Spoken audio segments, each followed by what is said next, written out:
Today is the homecoming day, as it's been called, for those that have been repatriated back into the country. Let's bring you our news headlines now. President Cyril Ramaphosa is expected to officiate the Repatriation and Restitution Homecoming Ceremony today of South African freedom fighters who passed away in Zambia and Zimbabwe during the apartheid era. We have got our reporters on the scene right now who are going to be filling us in as to exactly what is happening. We've got Canny Maphanga, she's at Freedom Park. Sophie Mokoena is at the one military hospital. And of course, we've also got Khayelihle Khumalo, he's also at Freedom Park. But let's start off with Sophie, because that's where we should, within the morning, we're not too sure exactly what time, start seeing the mortal remains being transported to Freedom Park. Sophie, good morning to you.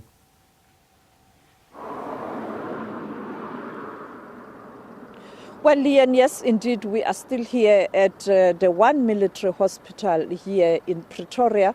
We expect the cortege to leave this hospital at around 8, and it will arrive at Sivivana at 8:30, where there will be a ceremony, spiritual ceremony, and therefore the remains will be taken to the amphitheater, where later on the president will join those who have already arrived. He will start by laying a wreath and also talking to the families before formal procedures start.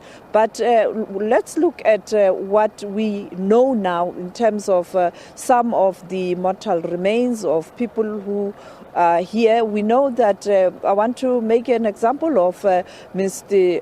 Kuzwayo. Mr. Kuzwayo, you'll recall that the name Kwezi, very familiar, the lady who accused the former president of South Africa, Jacob Zuma, of rape. But President Jacob Zuma, at that time, he was the deputy president of the ANC, and he was acquitted. And therefore, we also know that there is a leader, a former president of the Pan-Africanist Congress, Nyathi Pokela. We know that he died in exile in Zimbabwe. As I pointed out earlier on, we have 42 remains of people who died in exile. They did exhume 49, but unfortunately 2 of those in Zambia, the government of Zambia indicated that they will only release them when they know the next of kin. The same happened in Zimbabwe, and that is why the exhumation was for 49 people, but we are talking about 42 people who were repatriated, whose remains were repatriated to South Africa. The other important issue to remember is that this process involves the TRC with missing people department. You'd recall that after the TRC, one of the recommendations was that those who lost their loved ones outside the country and in the country must be able to reconnect with their fallen heroes or their fallen families, and therefore that process started, and it is happening not only outside the country but also inside the country. And with that, let me hand over to Canny Maphanga, who is at the amphitheater, and also Khaya Khumalo, who is at Isivivan, where the ceremony for families has started.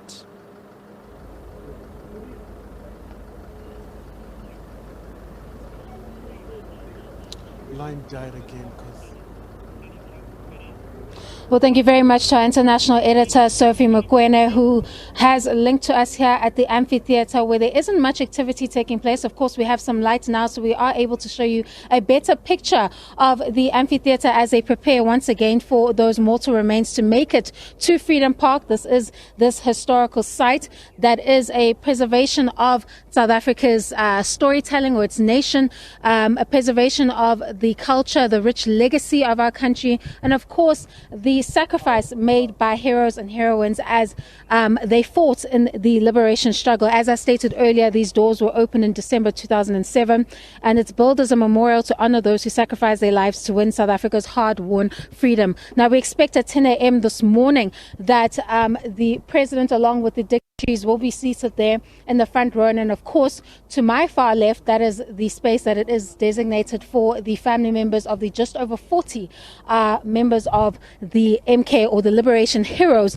that dedicated their lives to the struggle. We expect that those families will be reflecting and possibly a sad and courageous moment as they celebrate the lives and legacies of these various heroes that have dedicated their lives to the freedom struggle.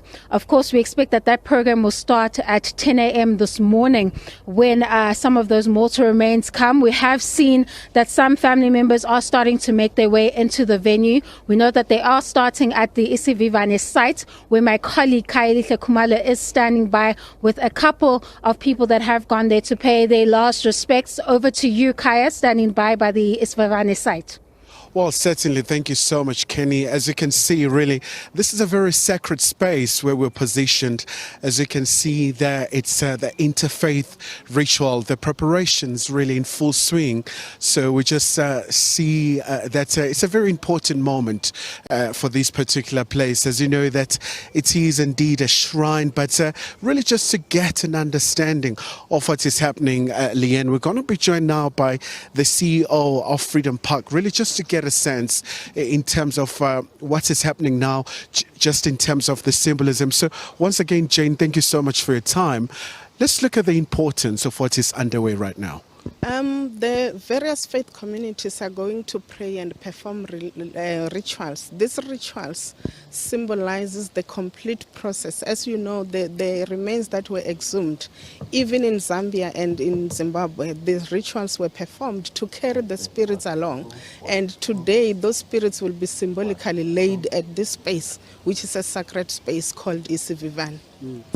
And also just the significance of this space. I know that some of the rocks, really, they're coming from the different parts of South Africa, really just talking about the unity, but also reflecting on the very ugly past of South Africa as you talk about preservation and reconciliation, but also paying homage to these heroes and heroines. Yes, these are 11 boulders, as you can see. 9 were taken from each province, from a place of significance where something happened or where people were killed, or where, in terms of the belief systems, a place is considered important for that province. You have also one boulder signifying the national government and one boulder signifying the international communities, as we remember international solidarity. You will see that the rocks are in a circular formation. A circle is an important symbol in terms of African cosmology. It symbolizes unity. It has no beginning and no end, but it also symbolizes equality, because when you sit in a circle, you're all equal. And that is the importance of this space. All right. And maybe just before I let you go, Madam CEO, let's look at the event of today. I mean, 42 mortal remains, and the importance of today, just in terms of this institution. We know why it was erected, especially on this particular place. Today it's about honoring those who sacrificed for the freedom we enjoy today, giving that dignity back. But it's a practical sign that this freedom that we enjoy today was not free, that blood was shed for us to have the freedom. And this is a very important event as we preserve the memories. The names of the 42 that will be handed over today are also inscribed on the wall here, so that the future generations will also know about them and their contributions. Okay. Madam CEO, thank you so much indeed for your time. So, Leanne, that's the CEO of Freedom Park, Ms. Jane Mufamadi, really just giving us a sense in terms of what is likely to transpire, but also the significance of what is currently underway.